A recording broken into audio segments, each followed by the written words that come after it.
व्यास विद्यापीठ विश्वविद्यालय जोधपुर विधेयक 2022 को विचारार्थ लिया जाए।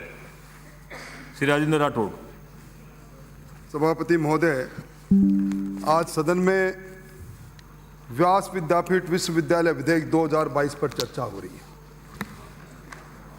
जब इस बिल पर चर्चा हो रही थी उससे पहले मेरे मन में जिज्ञासा आई कि राजस्थान में कई निजी विश्वविद्यालयों की कमी तो नहीं, क्योंकि सभापति महोदय मैंने देखा है कुकर मुता की तरह निजी विश्वविद्यालय राजस्थान में खुलते जा रहे हैं।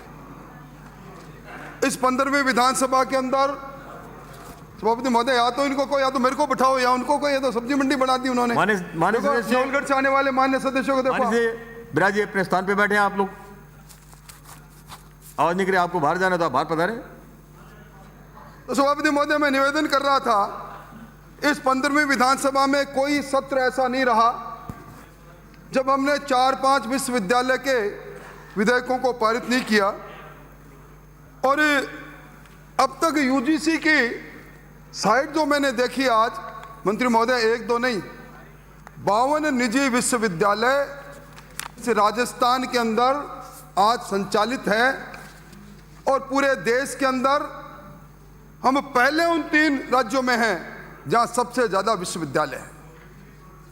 अब ये व्यास विश्वविद्यालय जहां तक मैं समझता हूं जोधपुर का विश्वविद्यालय है और जोधपुर के अंदर भी मैं देख रहा था इसका संचालनकर्ता का नाम और पता और उस कंपनी का नाम सरदारपुरा के। तो लोकनायक जयनारायण व्यास वहां के हुए। अभी सदन में चर्चा चलेगी, ब्रूटल मेजोरिटी के अनुसार आप अनुमति दे देंगे और एक और नया विश्वविद्यालय जन्म ले लेगा। सभापति महोदय, अभी आपने समाचार पत्र में पढ़ा होगा, राजस्थान पत्रिका ने खुलासा किया अलवर के अंदर एक निजी विश्वविद्यालय, उनके जांच करने वाले अधिकारी का बयान पढ़ा मैंने और प्रतिपक्ष के नेता उसमें उन्होंने माना कि 35,000 डिग्रियां तो फर्जी बांट दी है और परंतु इसकी संख्या 1 लाख तक पहुंच सकती है।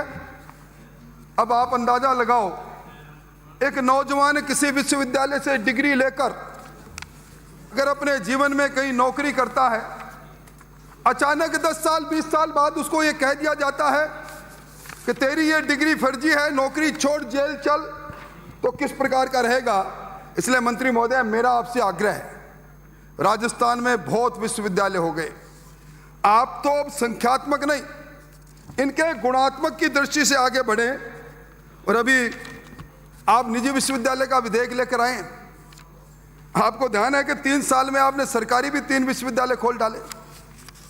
पत्रकारिता विश्वविद्यालय हरदेव जोशी जी के नाम से हमारे पर आपने पूरा पानी पी पी कर कहा कि हमने बंद कर दिया।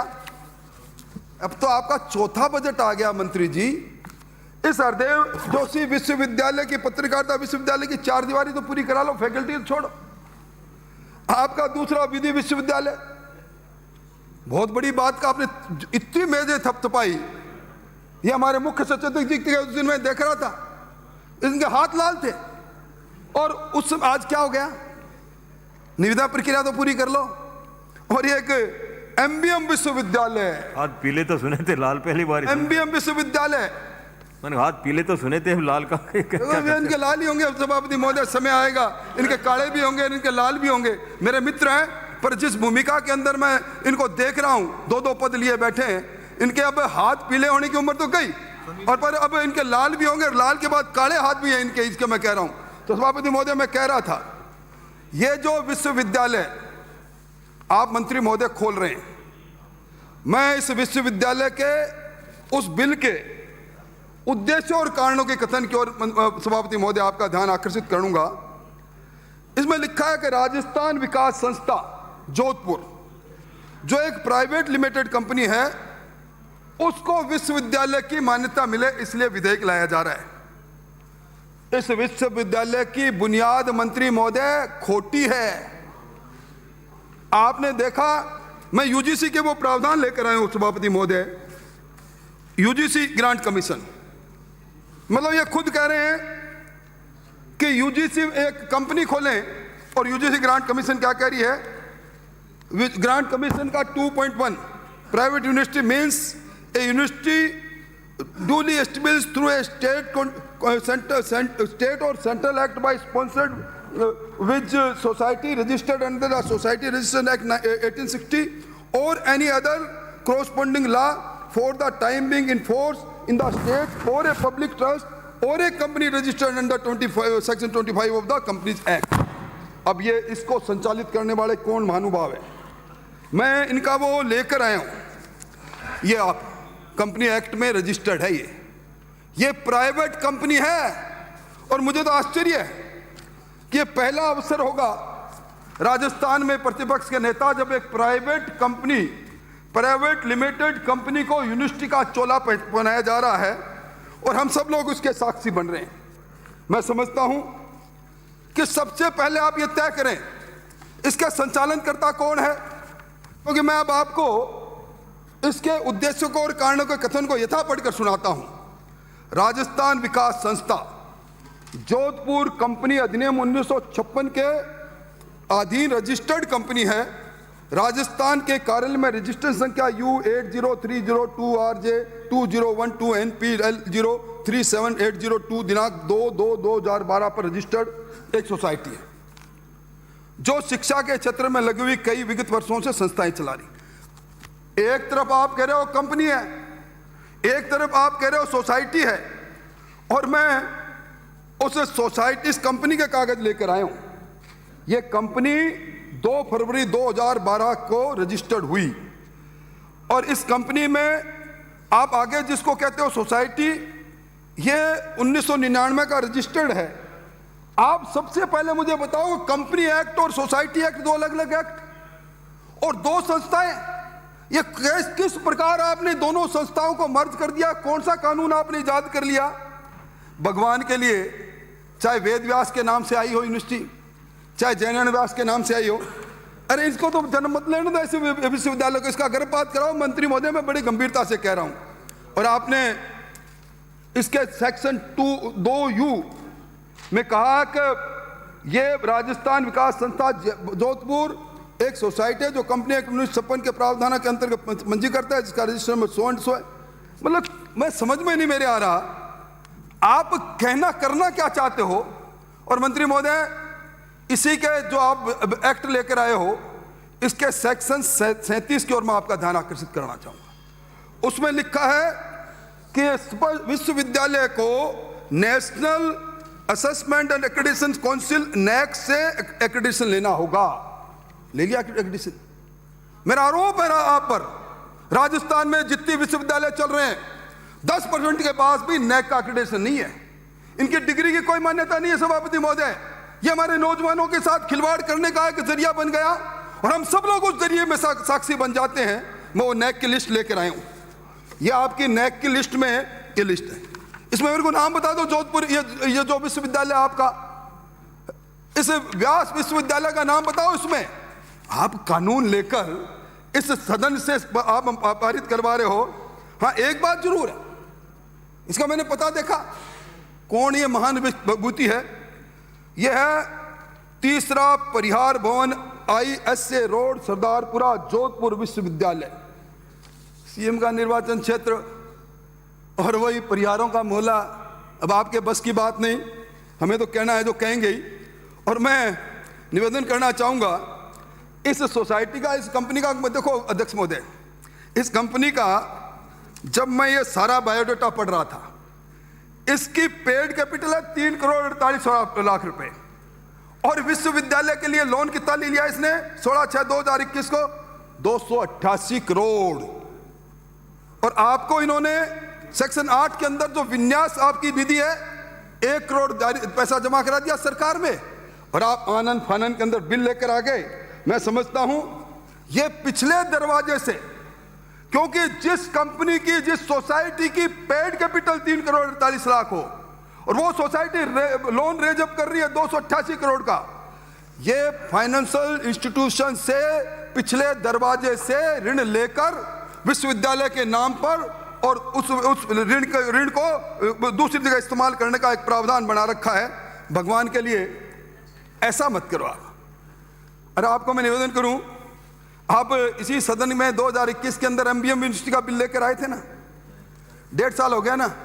मेरे को ये बता दो कि आज वहां फैकल्टी कितनी है। जोधपुर में इसको लेकर आ रहे हो आप, जोधपुर में एमबीएम को लेकर आए, जोधपुर में डिजिटल यूनिवर्सिटी के लेकर आए, आप 400 करोड़ की घोषणा की थी। मुझे बताओ ये विश्वविद्यालय है कहां? मैं आश्चर्यचकित हूं अध्यक्ष महोदय। मैंने आदमी के बारे में सुना है पुराने टाइम में कोई बड़े बड़े ज्ञानी व्यानी कभी अध्यक्ष हो जाया करते थे, विश्वविद्यालय अध्यक्ष हो रहे राजस्थान की धरती से, राजस्थान के मुख्यमंत्री जोधपुर की धरती से। इससे बड़ी बात हो नहीं सकती। और आज फिर आप लेकर आ गए। और मैं देख रहा था सभापति महोदय, इस विश्वविद्यालय के स्थापना करने के लिए एक कमेटी बनती है, उसको आप सर्च कमेटी भी कह सकते हैं, उसको इंस्पेक्शन कमेटी भी कह सकते हैं सभापति महोदय, इंस्पेक्शन कमेटी। और आपने उद्देश्य और कारणों में उस इंस्पेक्शन कमेटी का जिक्र किया है। उस इंस्पेक्शन कमेटी में कौन थे मंत्री महोदय? उसमें थे जयनारायण व्यास जोधपुर विश्वविद्यालय के इलेक्ट्रिकल इंजीनियर के प्रोफेसर एक, और एक कंप्यूटर इंजीनियर के प्रोफेसर। जानते हो जयनारायण व्यास यूनिवर्सिटी कौन सी है? जयनारायण व्यास यूनिवर्सिटी वो है जिसमें शिक्षकों के पदों की लूट की चर्चा इस देश के कोने कोने तक पहुंची थी। अरे कम से कम व्यास जी का नाम तो मत करो। और अब हो क्या गया? आपके वहां के कुलपति ने त्रिवेदी जी, अब राज्यपाल महोदय ने कहा कि 90 दिन जब आखिरी हो कोई कुलपति नीतिगत निर्णय नहीं ले।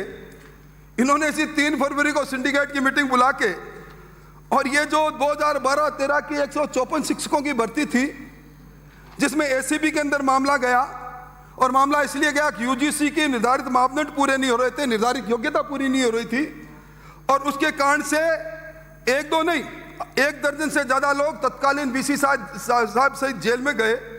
आपने सबको नियमित करा दिया। क्यों नहीं कराओगे आप? क्योंकि व्यवस्थाएं बदल गई। और तो और मुझे तो आश्चर्य है कि नेता प्रतिपक्ष महोदय 28 ऐसे अध्यापक थे जिन्होंने गलत दस्तावेज प्रस्तुत किए।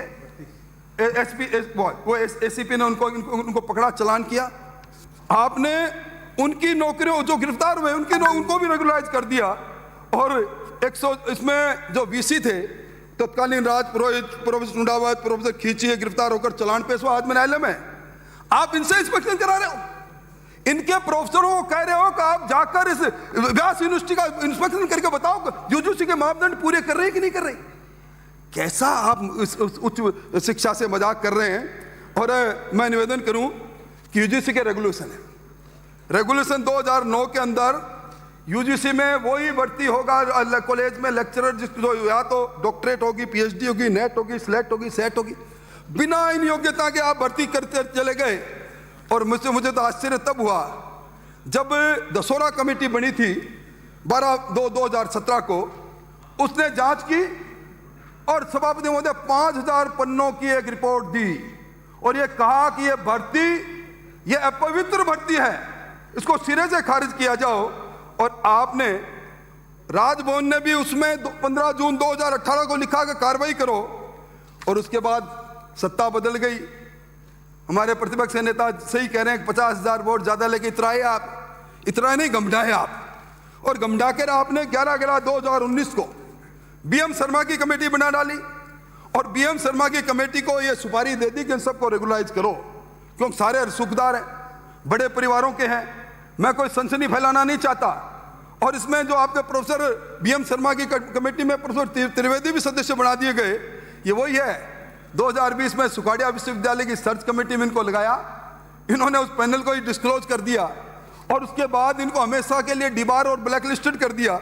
मैं समझता हूं इस प्रकार का खेल जो हो रहा है, और आज हद तो तब हो गई कि जिन 29 ऐसे अध्यापक थे, इनको प्राध्यापक जो फरार हो गए थे उस वक्त में, उनकी सेवाओं को भी ब्रेक इन सर्विस नहीं, इनको भी रेगुलराइज कर दिया। और इनको सबको आपने 7वें वेतन आयोग का भी अधिकार दे दिया। और मुख्यमंत्री जी का एक पत्र मैं पढ़कर सुनाना चाहता हूं। मुख्यमंत्री जी ने लिखा कि सब काम जब इन्होंने कर दिया, यह पत्र है 22 मार्च 2021 को, पत्र क्रमांक अर्धशासकीय पत्र मुमू OSD 2011। प्रिय श्री होम सिंह जी गहलोत, आप हम जयनारायण व्यास विश्वविद्यालय में सेवाएं दे रहे 55 अन्य सहायक आचार्यों को हस्तांतरित पत्र मिला। इसमें आप सभी ने सहायक आचार्यों के स्थायीकरण पर विश्वविद्यालय शिक्षक मंच की ओर से मेरा आभार व्यक्त किया है, इसके लिए धन्यवाद। वाह। ठप्पा। मुझे प्रसन्नता है कि पिछले लंबे समय से विचाराधीन इस प्रकरण में सिंडिकेट की हाल की संपन्न की बैठक में सहायक आचार्यों को स्थायीकरण का बहुमत से निर्णय ले लिया और आशा है कि सहायक आचार्यों को राहत मिलेगी। शुभकामनाएं सहित अशोक। क्या मैं किसको जाए किसको कहें, मतलब आज अगर इन्हीं को बधाई देनी है और इसी तरह के लोगों को इंस्पेक्टर लगाकर आप नया विश्वविद्यालय खोल रहे हो, मेरी मांग है आपसे कि आप दोबारा इंस्पेक्ट कराओ। यूजीसी के मापदंड के अनुसार जो अहर्ताएं होनी चाहिए निजी विश्वविद्यालय के अंदर, जितनी जमीन, जितनी लाइब्रेरी, जितना भवन, जितना कंस्ट्रक्शन, जो फैकल्टी, वो नहीं है सभापति महोदय। अदृश्य है।